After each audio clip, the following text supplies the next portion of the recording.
I just had to let you know you're. She a happy baby, she a happy baby. Assalamualaikum warahmatullahi wabarakatuh. Pada kesempatan kali ini, kami akan mempresentasikan hasil penelitian kami mengenai tingkat ketergantungan fiskal pemerintah Kabupaten Jember terhadap dana transfer pemerintah pusat dalam struktur APBD tahun 2020 sampai 2022. Sebelum itu, perkenalkan nama kami, saya Desi Nurlaili dari NIM 25040674200 dan rekan saya. Perkenalkan, nama saya Alexa Belva Sepdiana Dwi Janarko dengan NIM 25040674189 kelas 2025E. Otonomi daerah memberikan kewenangan kepada pemerintah daerah untuk mengatur dan mengelola keuangan daerah secara mandiri. Dalam pelaksanaannya, desentralisasi fiskal menjadi instrumen yang penting agar daerah mampu membiayai pembangunan sendiri. Namun, setiap daerah memiliki kemampuan fiskal yang berbeda-beda.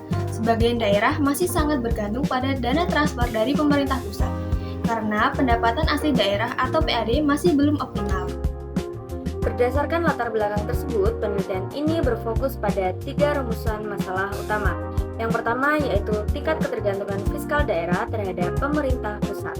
Lalu yang kedua, tingkat kemandirian fiskal daerah, dan yang terakhir, derajat desentralisasi fiskal Kabupaten Jember selama periode 2020 hingga 2022. Tujuan penelitian ini adalah untuk mengetahui sejauh mana Kabupaten Jember bergantung pada dana transfer pemerintah pusat dan mengukur kemampuan daerah dalam membiayai kebutuhan fiskalnya secara mandiri, serta mengetahui tingkat desentralisasi fiskal daerah Jember. Penelitian ini menggunakan pendekatan deskriptif kuantitatif dengan memanfaatkan data sekunder yang berasal dari dokumen APBD dan kebijakan umum anggaran Kabupaten Jember tahun 2020 sampai 2022.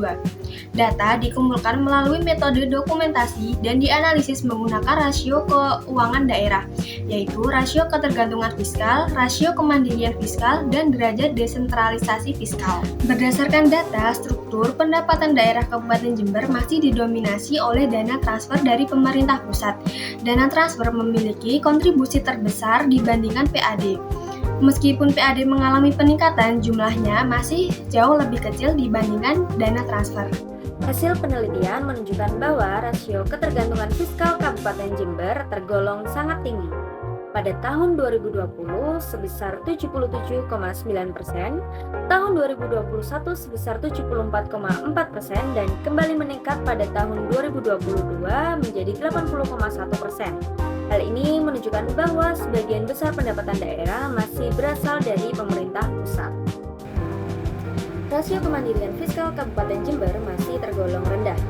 Walaupun terjadi peningkatan pada tahun 2021, namun pada tahun 2022 kembali menurun. Kondisi ini menunjukkan bahwa kemampuan daerah dalam membiayai kebutuhan fiskalnya secara mandiri masih belum optimal, karena kontribusi PAD masih sangat rendah. Derajat desentralisasi fiskal menunjukkan kontribusi PAD terhadap total pendapatan daerah. Berdasarkan hasil penelitian, kontribusi PAD masih berada di bawah 20%, sehingga pelaksanaan desentralisasi fiskal di Kabupaten Jember masih belum berjalan optimal. Secara umum, hasil penelitian menunjukkan bahwa Kabupaten Jember masih mengalami ketergantungan fiskal yang tinggi terhadap pemerintah pusat. Rendahnya kontribusi PAD menyebabkan kapasitas fiskal daerah masih terbatas dan kebijakan pembangunan daerah masih dipengaruhi oleh kebijakan pemerintah pusat.